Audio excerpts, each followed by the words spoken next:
Okay, Bismillahirrahmanirrahim. Assalamu alaikum and good evening. Okay, so what a day it's been yesterday. So on Sunday night, we had rumors flying around that the far right group were going to be coming into Burton. There's an old saying, isn't there? A lie travels halfway across the world by the time the truth puts its boots on. It's been a week since the Southport incident.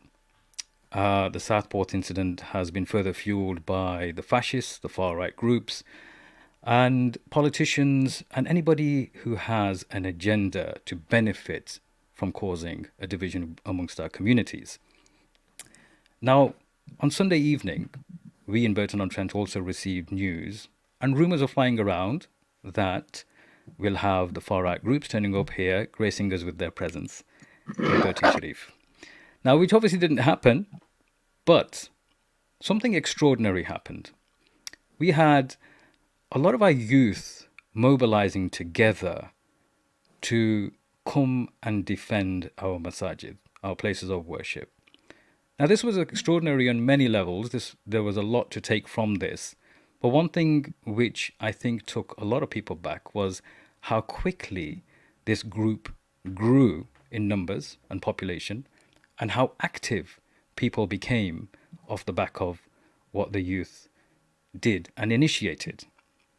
Lots of lessons to be learned from this, lots of things we could possibly do differently. But one thing that can't be denied is the zeal, courage, and motivation with which we had these lads come out and defend their honor.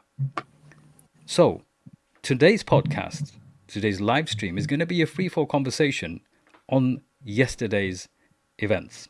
With me today, I have several members of local masajid who help run the mosque in the local community. We have Suhail here, who was one of the active members of the group, who was an admin of the group, and who was going around in his car looking for them. We have the usual panel, our representatives from Eton Masjid and Community Centre.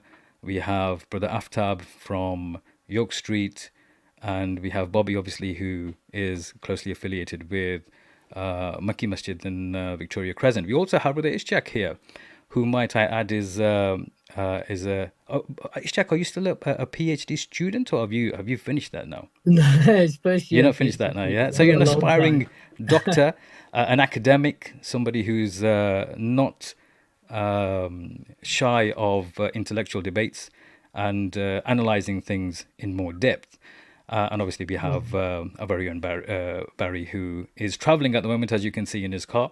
He's not driving, for anybody who might be wondering whether he's driving and doing this at the same time. So let's open the floor, guys. I'm going to start with Suhail, because Suhail, I mean, if you don't mind putting your camera on, that would be appreciated. Suhail, you were one of the founding members of this group. When I say founding members, you were one of the first people to join the group, and then you became Yeah, an admin uh, very quickly. yeah. What Um, happened was is we think some elder created the group chat, and then out of nowhere, someone's made me the admin, Hamza, Rauf, Umar, etc. Like, there are a few of the lads more close to my age. And then from then we kind of made it to admins only to send in the chat and stuff like that. We didn't want people to be in there talking about riffraff. It was supposed to be for starting the stuff only. It wasn't supposed to be. yeah, There's a couple of stupid comments in there, but we got rid of them quickly. We removed a lot of people as well. okay. Well, the thing what I wanted to ask you, Suhail, is what is it, in your opinion, which motivated you, your friends, and your generation to quickly do something and take action? Because end of the day, we live here, and we don't want them smashing up our masjids. End of the day, that's all it comes down to. It, like, at the end of the day, it's our religion, it's our deen. If we aren't going to protect it, who is? That's all Okay. it boils down to, really. It's not. It wasn't about looking for a fight, this, that, whatever. If they wanted a fight, the game won happily. But we just didn't want them to do anything to our masjids. People that our forefathers, the generation before us, have put time and effort into. Um, for example, if anyone doesn't know, like, my granddad was one of the members who started York Street Masjid and Princess Street. So I wasn't gonna have no skinhead come here and just undo what everyone else is doing, or how Uncle Aftab is doing now. Like, we don't want anyone taking our buildings down, something that everyone puts their effort into, etc. Does that make sense? Yeah, that makes sense. And you know what? Look, it's easy to tell people not to do something or what not to do. It's more difficult to tell people what to do because it requires a great level of thought. You can prevent people or tell people this isn't do it, good, or for this reason you shouldn't be doing this.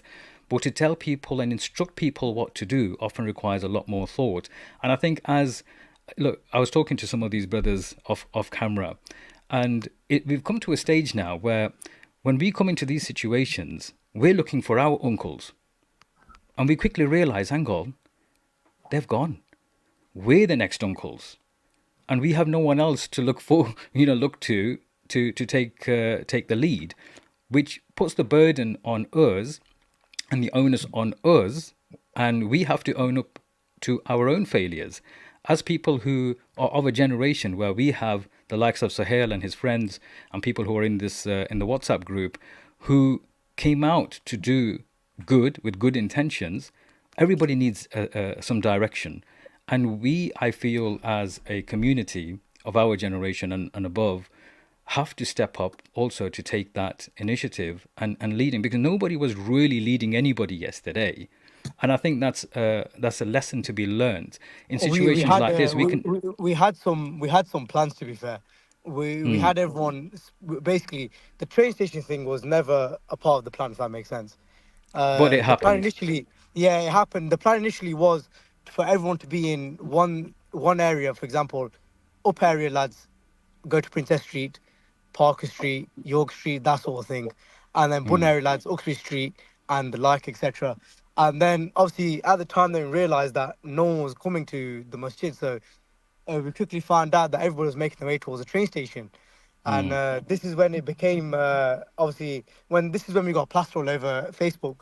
People were labeling us mm. as thugs and stuff. I just want to put it out there for anyone who's listening, any people who may not be a part of our audience or from a different background, etc. Everybody that was there walking past us will say the same thing. We never hindered anyone's path. We let everyone walk Mm, past freely. We didn't give anybody trouble. We were stood mm. there just as a means to kind of stop the supposed EDL to kind of gain access to Bun area and up area. Obviously, the train station goes both ways. You can go straight down Yeah, to so Borough it, Road, it goes sounded all the way, like you goes were back to trying Bun to area. retain them. You're trying to Yeah, retain them we on, we were gonna hold them. We were gonna hold them there at the train station, mm, and not let them get either way. not let them Okay, get there's either way. some Yeah. there's some logic in that. There's some logic in that. Ishtiak, so what did you make of yesterday's events? I think for me, I think one of the main issues was there was a generic message sent out. Maybe I one of the mosques, maybe all the mosques were involved, which I didn't. I don't think was clear enough. It sort of speculated something was going to happen in the town. And as people who are now older and middle aged and go to the different mosques, I think we've got to take some responsibility that that sort of message, rather than clarifying or reassuring the community, probably caused more angst. Caused angst in me, so as soon as I seen the message, something happening in Princess Street, I'm a middle-aged guy, but I went straight to the mosque, right? Um, so that was, I think, a mistake from the leaderships across the mosque, whichever one. Like, I'm not picking on one. I'm just saying there wasn't any clarity.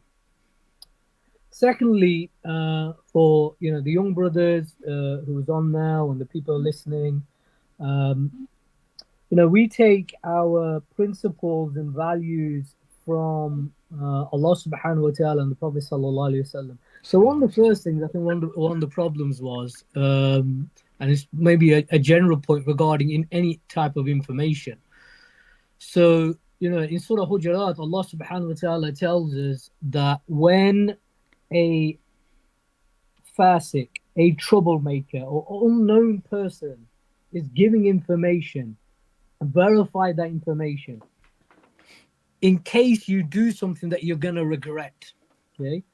So I had initially, when I seen this message, the mosque that I go to normally, Princess Street, and the people that I know, I did advise them at the time that there needs to be a clear message to the community, that anything that happens has to be verified by the mosque leaderships, rather than people just spreading things on Facebook or on WhatsApp. You know, I seen a message yesterday about this as well. Somebody posted something about 3 Muslim sisters were getting attacked in Burton-on-Trent. So somebody had asked the person who posted it, where did you get this information? And this is all we heard it. So I'll put it on Facebook. Yeah, he's right. This is where it spiraled from, you know, from that message. Yeah. Yeah, So this the is, whole. So someone made a group. Someone I didn't. yeah. I remember opening my phone. There was only Yeah. 10 people in there. Me and Mhm. obviously a couple of friends, etc. Then I checked an hour later. It was on 500 Yeah. people, and half an hour later it was on 800 people. Half an hour later again it was on 1,000. Reached max limit. Yeah. And this is the thing, Sahel, now, yeah, that, you know, if we take our principles from the religion, you know, just regarding that one act, you know, the Prophet ﷺ, he said, it is enough to be counted as a liar in the sight of Allah that you repeat everything you hear. You know, and we've sort of got that sort of culture. Now, when, you know, someone like myself who's got a daughter sees that kind of message, right? You know, my aunties are ringing about, oh, people, you know, we shouldn't go out. Maybe something's going to happen in the town center. So that's the first thing I would say, that we need some kind of clarification within the community on how we're going to communicate things to the community. I think that was Yeah, the I think first problem. I think it makes sense to have one channel to represent the information being dispersed into the community, because you could actually have conflicting messages between different masajid if we're not careful Yeah. as well. So that makes sense. Brother Aftab, this is not something you usually do, but you've decided to voice some of your thoughts. Let's have them. You're muted. 1 second. You're muted. You want to unmute yourself. There we go. Assalamu alaikum. Walaikum salam. Yeah, look, Sahel, I mean, now that Sahel's sort of put his view forward, what actually happened on the day, and I think this is part of the problem. People have got snippets of information, and when you put it all together, you can see why it unfolded like it did. But the problem, I think, as a community, and, you know, and there's a lot of problems, but there's a lot of good things in our community as well. You know, we united in the sense, for this instant, you know, Suhail said we've got 1,000 people on a WhatsApp group to go and sort of look after the masjids or make sure that they weren't attacked. I think there's two sides of it. One is, look, what we can't do is act like the EDL as well, or the far right groups, in protecting them. I mean, Ishtiaq mentioned, look, the Prophet Sallallahu Alaihi Wasallam. So, you know, this is an opportunity as well to give dawah to the public and actually look at how we promote Islam, because, you know, in every issue there's an opportunity, and we've got to look at those opportunities and take them. I think for me, I mean, when I look at what happened in Birmingham, we need to look at what actually happened there, because the far right group didn't turn up, and it was reported, look, that the community in Birmingham, they attacked a pub. And these, you know, whether they did or not, you know, some things you can't verify, because, look, you've got to take precautions and take safety measures in place and take them as soon as you can, rather than trying to confirm what is going to happen or what isn't, because you don't know. I mean, we were waiting people were waiting at the train station. What if they turned up by coaches at the mosque? Look, for me, it made more sense to wait at the mosques, because that's what you're protecting. But I understand from what Suhail's just said why it happened that way, because it was never planned that way. But I think the key to all of this is communication. The more we communicate, sit down and address these issues, because these issues can't be addressed by 1 or 2 individuals or 3 or 4. It has to be done on a community level. And when I say on a community level, that doesn't just mean Muslims. You need non-Muslims, because our community is not just Muslims. There were non-Muslims within those groups in Birmingham, you know, safeguarding mosques as well. So we've got to be careful. At the train station, at the masjids, there was we had a lot of black people with us, a lot of white people from every corner. All the guys we knew from school, etc. They all turned up as well. It wasn't just Pakistanis. It was everyone turned out because everyone stands against the same thing. We don't like fascists, and then number two on top of that, being outside the masjid, etc. There was always people there. It's just a train station. I don't know who made that plan, but the initial idea was for everyone to go around. There's one guy sat on the A38 bypass, waiting for coaches to come past. It went to that sort of level where there's people sat around in different cars trying to spot people. Thanks for that, Brother Aftab. Brother Majid, the guy with the most beautiful name in the panel, thank you for joining us. You are a part of the Eton Masjid and Community Centre. What information did you come across and how did you guys interpret it? Well, I'm also a councillor for Horningley, Eton and all for the parish. And we just had a fun day at St. Luke's Park on Sunday. And hardly any Asians turned up because I think it was the weekend where, those EDLs and hatreds around in the weekend. It was just an evil spirit going around. And, since I was a little kid, these EDLs haven't come first time in Burton-on-Trent. They've had different names. They've had names of First, National Front, even Teddy Boys in the 60s. My dad used to tell me stories about them and all. And basically what they're trying to do is they're trying to put fear in our children, right from a little age that this is not your land. And this is yet fifth generation and all we're here. My granddad's been here. My dad's been like a migrant and all. And that's where my father come from and all. When he actually come in the country, he come off from the train station in 1958. And we're really proud of the lads that they actually went to the railway station, because the railway station is the heart where people come into this town from, right? And it's good that they showed them that there is a large community of Pakistanis here, because before, back in the days, there was hardly anybody in Horningley and Eton. There was only about 2-3 families, and we used to hear them. Where Chapijo, like Aj Barna Likre, EDLs coming around, things like that. And I think we shouldn't be putting the same fear in our children. It's about time we actually stood up against them. But it's a way of standing up and all. When you're actually standing there, do not hide your faces and everything. You're actually making yourself look bad by hiding your faces. And good point. Have you seen the laws? If you actually break the law now, like if you vandalize something or if you have riots or anything, it's 10 years. It's not worth it. These people, you're never going to see them again in your life. You don't want to spend 10 years with that. But the point is, the Burton Life on Facebook Live, everybody's seen it, that the Pakistani community is strong and they're alive and they're awake. But do not hide your ID and everything. You make yourself look like a terrorist when you balaclava or anything like that. And I think that's a point worth making. There were different opinions on whether they should have been at the train station or not, irrespective of whether they were or not. I think when you hide your faces, there's this visual perception of you which changes amongst the people, and then people on Facebook were making all sorts of comments. I think if you are legally allowed to defend yourself, and if you have nothing to hide, then I'm one who believes that. I mean, I went out and I mainly went to the Uxbridge Street Mosque, and there was nobody balaclavaed up there. I think it's something. It's food for thought. Something worth discussing what the pros and cons of that would be. But I agree with you in the general sense that it's not a positive.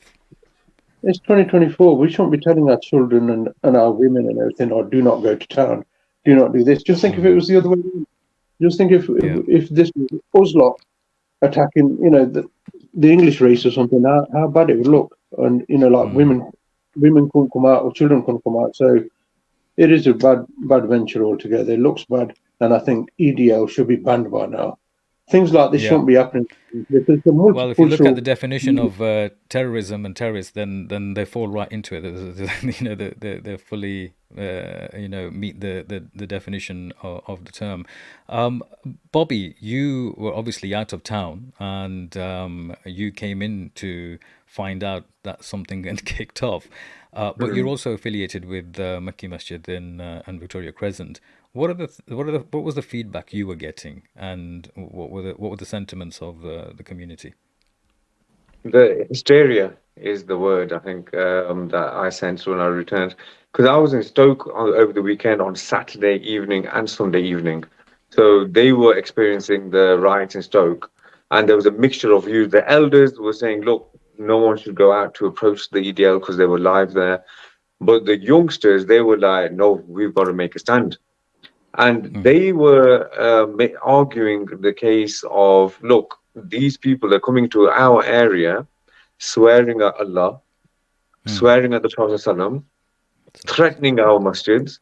And so when I was listening to them, I was thinking, boy, this is going to go nasty, this is, right? So it was good, I thought, that because I think it was Sunday night, Prince Estrie must have put something out in the committee. There was a message they put out.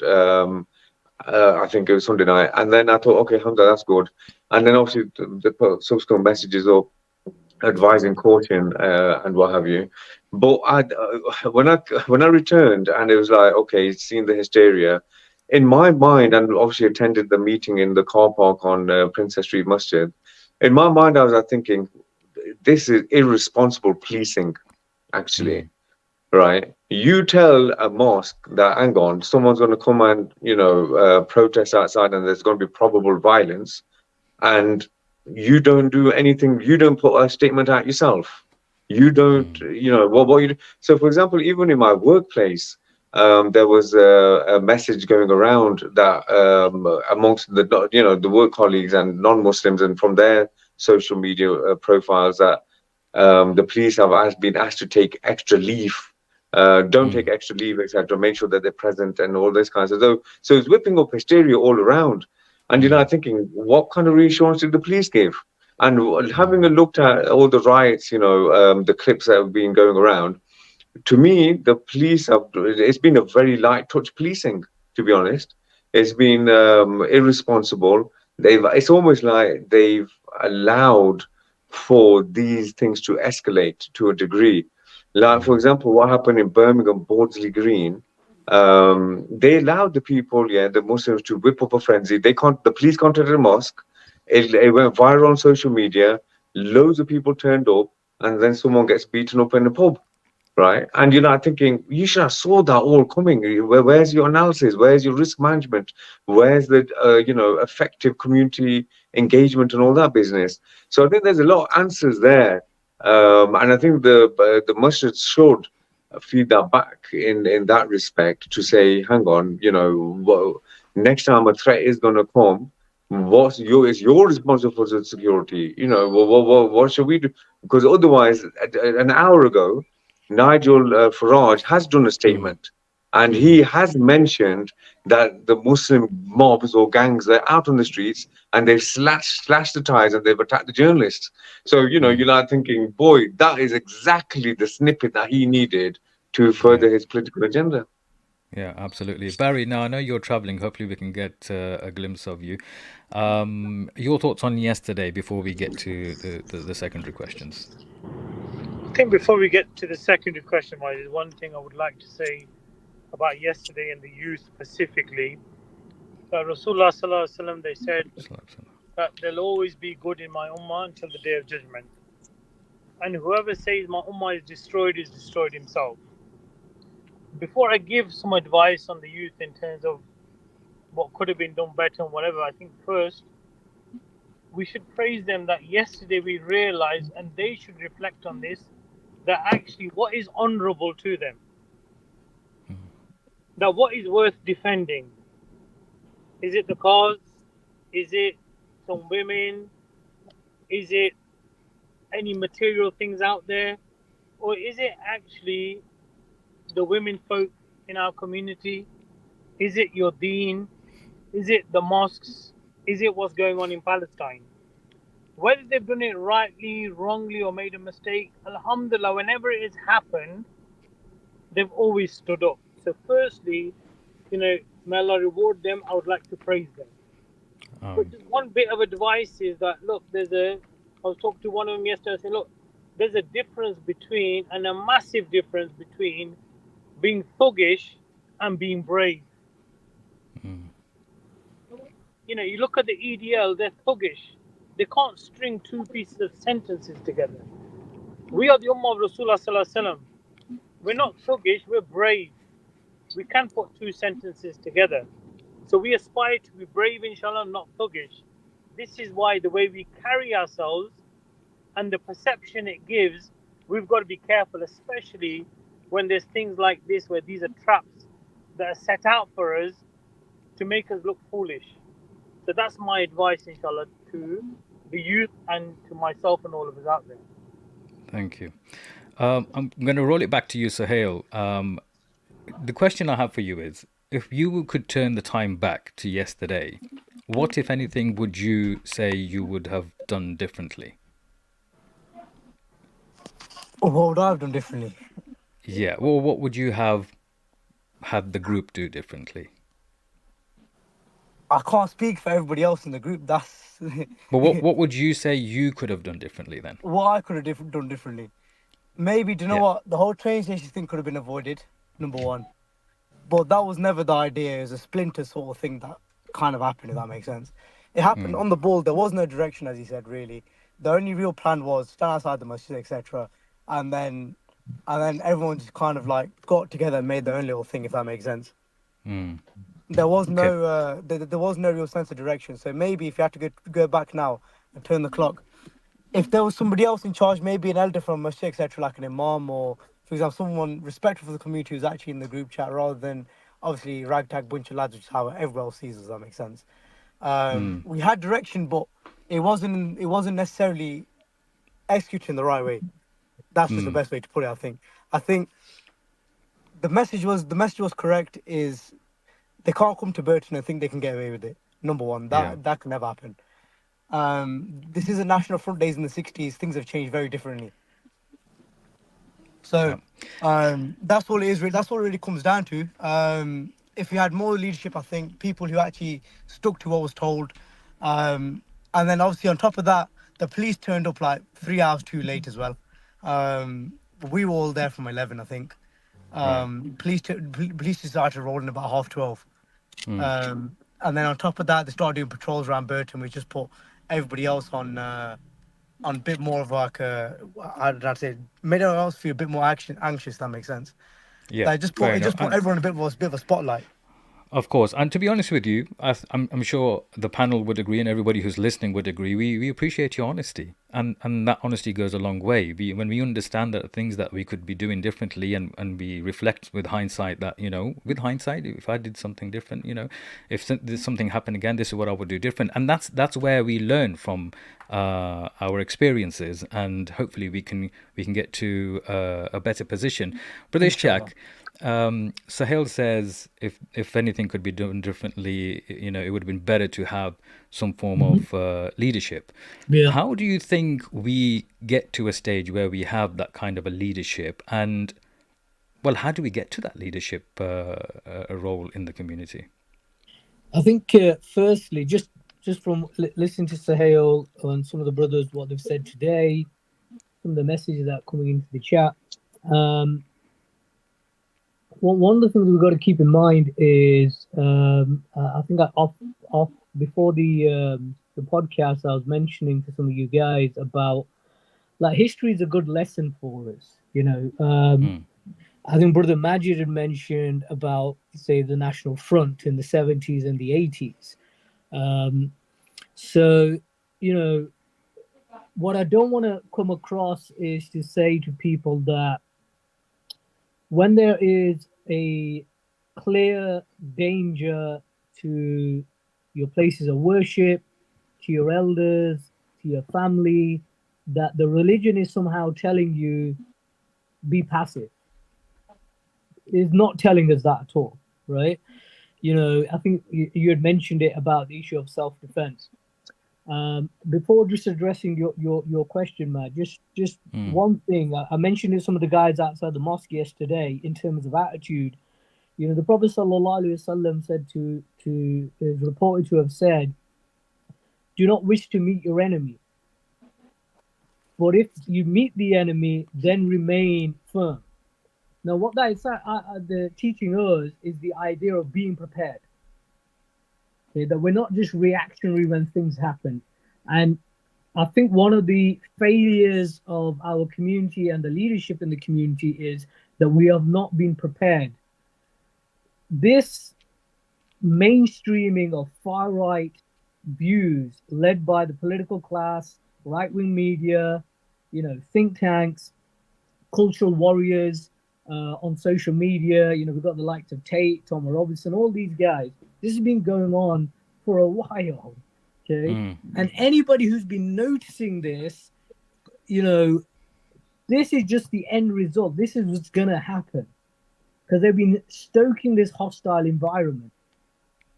So, you know, one thing I think which is important for us to do is, you know, we have 5 mosques in the community. We have people who are from different backgrounds, have different sets of skills, that there needs to be one unified voice that is, number one, reassuring the community that we're not immigrants. Like Brother Majid has said, this is our community, these are our streets, this is our country. Number two, when it comes to the young people, you know, if you don't give young people answers and a plan of action, what they can practically do, and then you start, you know, saying, oh, look, they're acting like thugs, blah, blah, blah. We got to take some blame ourselves, okay? For the last 20 plus years, we've neglected a generation of young people because we bought into the idea that the religion is, when it comes Passive. to political and social matters, that we are quietist. We are not.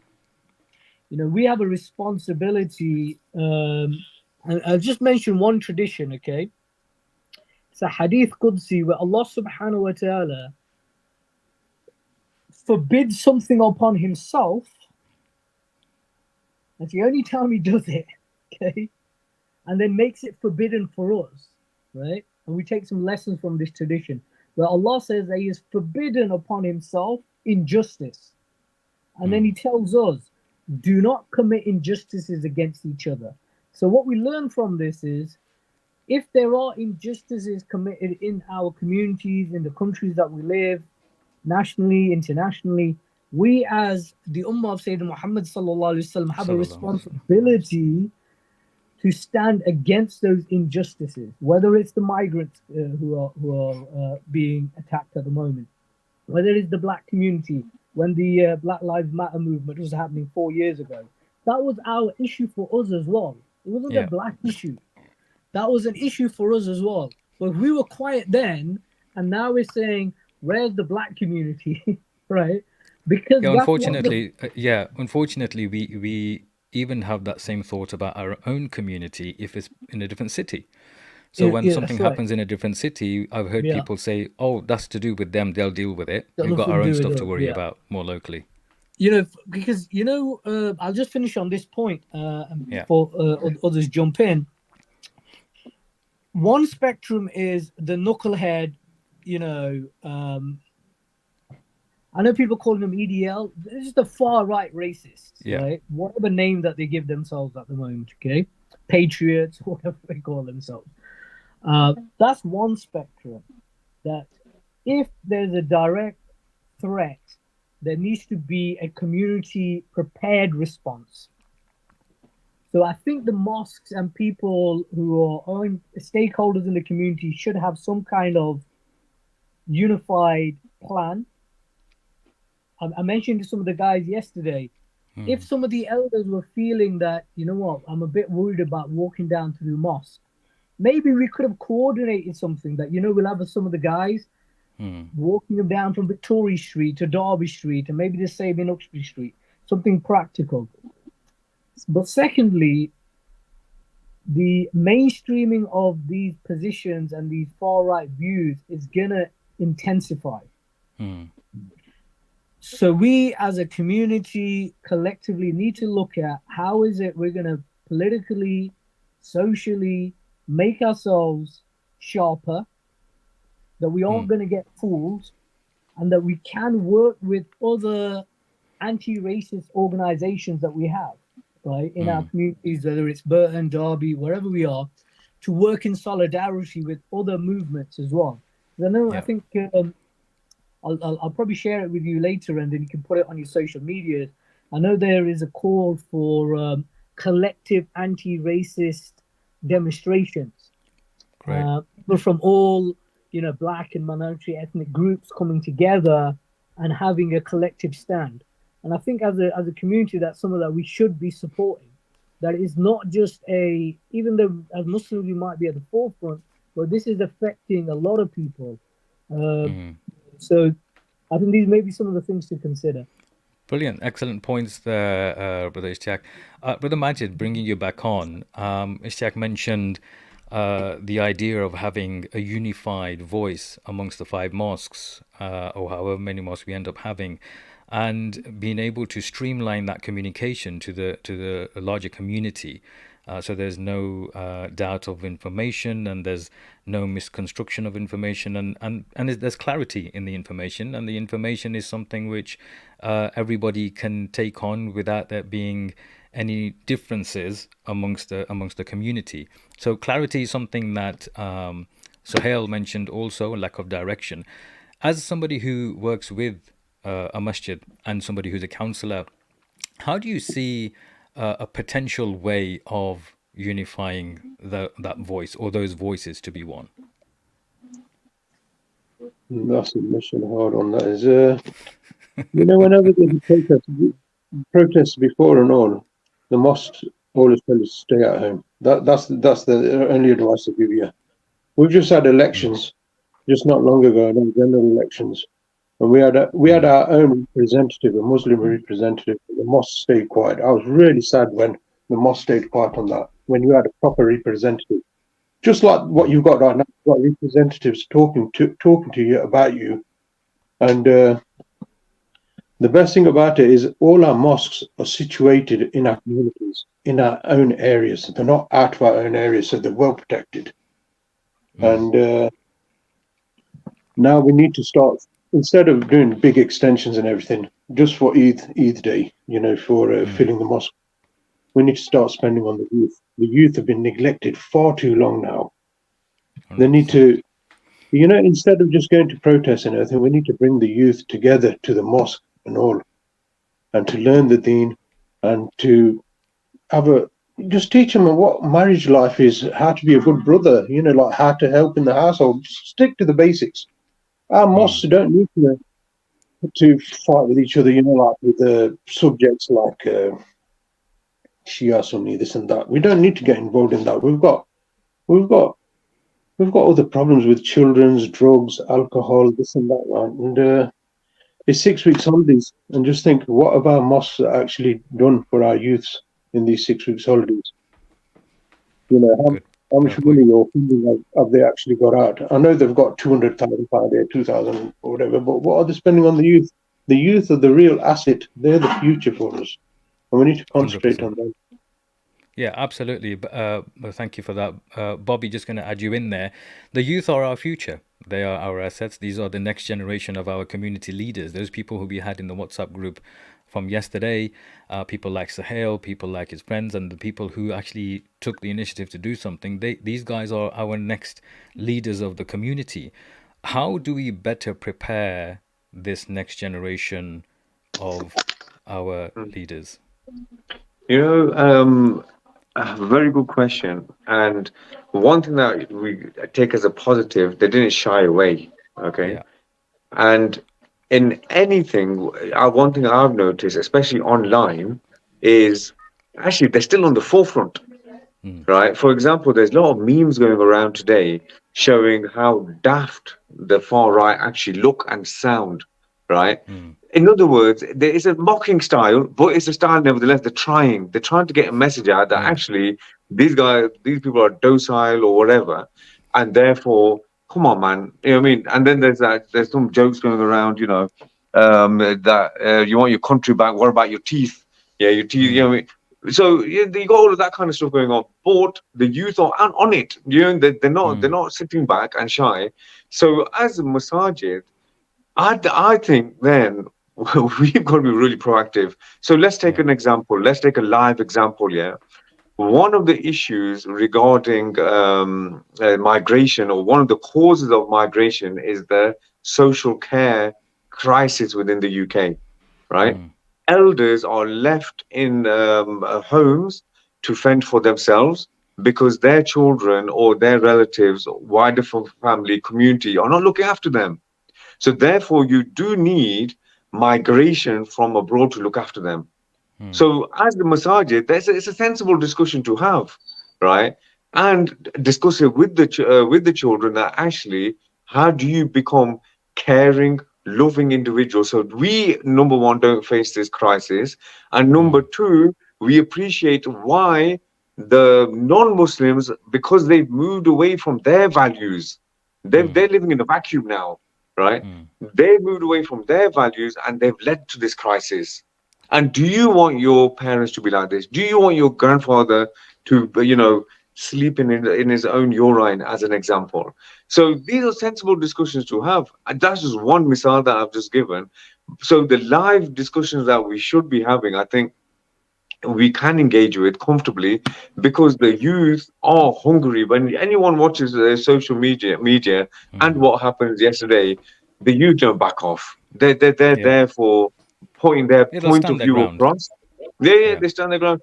And therefore, as masajid, we need to kind of angle our values towards that and make them responsible, build them up as and to be honest, they will they'll do a better job than us in many respects if they've got these traits and they bring it into the masajid as well, that they can stand their ground and they won't hesitate in discussing. And just another point, since the Palestine issue has happened, there's been a lot of reverts as well, and them reverts are from the young generation as well. Right, so there is a natural discourse. So someone was talking to me on the weekend. They know someone that's 24-year old, a non-Muslim, and he's trying to discover himself, and he's studying religion now. You see, 24. So that's their thing. So if masajid can tap into that actually, because of the vacuum of values that exist in society, people are getting disaffected. Young people don't have direction in life, purpose in life, what to do in life. And actually, Islam fills all of this, answers them, gives you something meaningful to do. And therefore, that's another program that all masajid, they would all agree on it, that we should open our doors more. Yeah. Brother Aftab, Brother Majid, as well as Sahel mentioned, as well as, in fact, Brother Ishaq mentioned the idea of having a unified voice. As somebody who runs a masjid, somebody who's on the committee, how have you explored that idea, and where would you say we need to improve on, or how do you feel, or would you say is the solution to unifying a voice? How do you see a unified voice to tackle this issue? If I cut off, my battery's on my phone's getting low. So, look, I think the key is communication. I think the more communication there is, the better it's going to get, because I think people have got different ideas, and it's good to have different ideas to bring something together to work. I think the problem we have as a community, whether it's in Burton or just generally, we're always firefighting. We're never, we're not prepared. We're not proactive. We don't mitigate against risk. So this was something we could have mitigated against, because it's not the first time we're dealing with a collective issue. I mean, you had the issue of Palestine when in one of the schools where, there was a flag drawn on with henna. And as a community, we didn't come together. I mean, we did eventually, but we're slow on doing it. So this discourages youngsters thinking, hang on, where's Islam has all the answers and solutions, but where are they in practice? We don't, that doesn't mean one or two individuals are going to do it. We have to come together as a community to work together and plan for the future, because we don't have a plan whereby, look, what we're going to do in the next 5 years, because gone are the days where, our parents used to say to us, look, we're going to move back, but this is our home. So if this is your home, look at where we want to be in the next 5-10 years, whether it's as a community, whether it's as masajids. So I think this is the key. It's we need to communicate more. We need to sit together and actually look at what the solutions are and how it's going to pan out. Because, like I said earlier, we don't mitigate risks. And this was an ideal scenario where, we didn't come forward, or a lot of people, they were doing their own things. There was no communication. Okay, we've lost him. I think his battery died, or his phone's battery died. One of the two. Barry, you might want to fill in for your brother. No problem, inshallah. 2 points, Majid, I want to make. Firstly, inshallah, when I was very young and growing up, many Majid will remember, not yourself, Majid, but the other Majid and some of the elders. There used to be someone called Jason Godfrey used to live here. He used to have a barber shop, and his mother was Janice, passed away a very long time ago. I used to know her really well, and she said, Barry, I would never move out of this community. I said, Janice, why? It's not the best. Sometimes people say it's not the best of places to live. She said, I feel safe in this community. I can walk around, whether it's dark or whether it's daylight. I know nobody will say anything to me. So my message to the wider society, look, we are the Ummah of Rasulullah Sallallahu Alaihi Wasallam. Our beloved Prophet Sallallahu Alaihi Wasallam, as at their time, they used to worry about animals being safe. Non-Muslims, what did Rasulullah Sallallahu Alaihi Wasallam say? That whoever harms a non-Muslim as if he harms me, and I will speak out against him. So a message to the wider community, our communities, don't believe these lies. Our communities are safe for non-Muslims. And a message for those who think they're going to come into our, leading on from this, into our communities and attack our mosques and our women folk and innocent people, then do you think if animals are safe and non-Muslims are safe in our community, we're going to let you attack our mosques and innocent people? We are people who stand for justice. Whether that's what's going on in Palestine, whether that's in our communities, whether that's to Muslim or non-Muslims. And that's something we are willing to live and die for, inshallah. So that message should be clear. But my final message is, we do want to fight, but we want the real fight. And for me, that real fight is that the lies you spread about our beloved Prophet Sallallahu Alaihi Wasallam, about our religion, that's the fight we want. If you want the real fight, then let's have that debate. And that's with the government, the media, that's with the real people. We don't want to fight the drunkards on the street. Do you really think that migrants are the problem and the cause of the problem, that they're draining this society? You walk down Wellington Road, who's going to these factories? It's full of migrants. Tommy Robbins, who was his accountant, it was a Muslim woman. Yeah. Because we are hardworking people in this country. My father's generation, when they came, they need. Sorry, I think Barry's, because he's traveling, he's getting cut out. And all of us, youth and old, we want that fight. Sorry, Barry, you cut off for a bit because of the signal. But that's the fight we want. That's the fight. It's definitely the fight we want. I think a couple of things just to round off. Sorry. Sorry. Yeah, sorry, I didn't know if you caught it. Look at Tommy Robinson, his accountant, tax advisor was a Muslim woman. Yeah, and she sacked him as a client. She's full of migrants. That's right, yes. Because we're hardworking people. This society, and this is where the politicians. And we're driven by need principles, to come out, not by money. If she didn't have principles, she would have taken the money instead. Yeah, that's right. Okay, just to round off, guys, we've got the last few minutes left. Sorry, Barry, you keep cutting off, so I'm just gonna close it here. First of all, thanks everybody for coming on. It's been a very interesting discussion, and I think we should have more of these going forward because everybody can benefit from them. We should learn from them. A couple of things I want to mention is the next generation is the generation of who's going to hold the fort and the leadership roles for our community, and we need to invest in them. There are lots of things we can learn from them as well, and we should give them that space, that platform. We should engage with them and get them to teach us a few things. I mean, we don't know half the stuff about social media. There's so much to learn from that alone to be able to get messages out. The second thing is, it's easy to criticize while sitting on our sofas. We have people like Brother Majid Aftab and the other brothers who run part of the masjid committees, who spend their time voluntarily. As far as I'm aware, I'm not sure anybody gets a salary, although somebody questioned something earlier yesterday with me. But as far as I'm aware, everybody is on a voluntary role. These people spend a lot of time away from family, their relatives, their children, to be able to support the community, to be able to reach its spiritual goals, and to facilitate our community in the best way they can. Now, on the same note, not everybody on the committee is going to be skilled at everything. That's natural. You're never going to get that. In that case, obviously, you have some people from masjid committees who would say, we give you the opportunity, come on board, become a part of the committee. We know it's not always as simple as that. There's a democratic system and it goes by votes.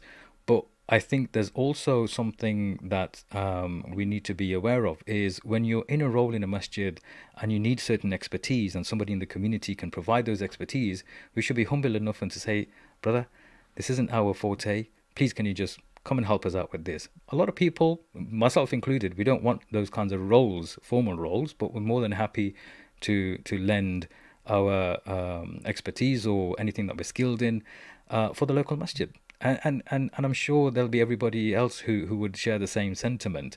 It has been done. I have been approached. I'm sure a lot of other people have been approached in some ways, but I think we need to get better at that. We need to utilize the skill sets within our community to form a stronger community. And, that's how we form that unity within the community. Because if we are able to attract people from different factions of life, different experiences, different qualifications, different skill sets, we can get everybody and all the masajid becoming stronger collectively. And there's no shame in that. There's no harm in that. In fact, you look like the better person to say, okay, this isn't our skill set. Let's get somebody who has that skill set to come and help us do X, Y, and Z. It's not a reflection on any kind of deficiency in any individual on the committee. It's just the way life works, just the way organizations work, and we need to get better at being able to be approachable and be approached and do what we can. On the final note, yesterday was a very interesting day. It's a very long day, and lots of things we could learn from what happened. I think we should treat that day yesterday as a trial, a run for what may come. And just because it's never happened before doesn't mean it's never ever going to happen. There are certain instances which have taken place in history, but the Majid also mentioned how if somebody came off the train station or somebody came into the town, they used to get told, don't get out that day, Barna Niklo. I remember, somebody put the head of a pig on the gates of Oxford Street Mosque once. To cause trouble. I also remember some mobilization when it was announced that the Oxford Street Mosque was going to be the biggest mosque in Europe. Again, a fallacy, but things have happened. They can become worse, but the sensible people would be ones who have taken the time to think of contingency planning, to think of risk management, and mitigate those risks the best we can before they even happen. So there's one thing being reactionary, there's another thing being proactive, and sometimes we need to be interactive. Some situations require us to be interactive. On that note, we hope that we can take some value out of this. Stay tuned, and hopefully we'll see you at the next one. Time for Maghrib. Keep us in your prayers. Assalamu alaikum. Well,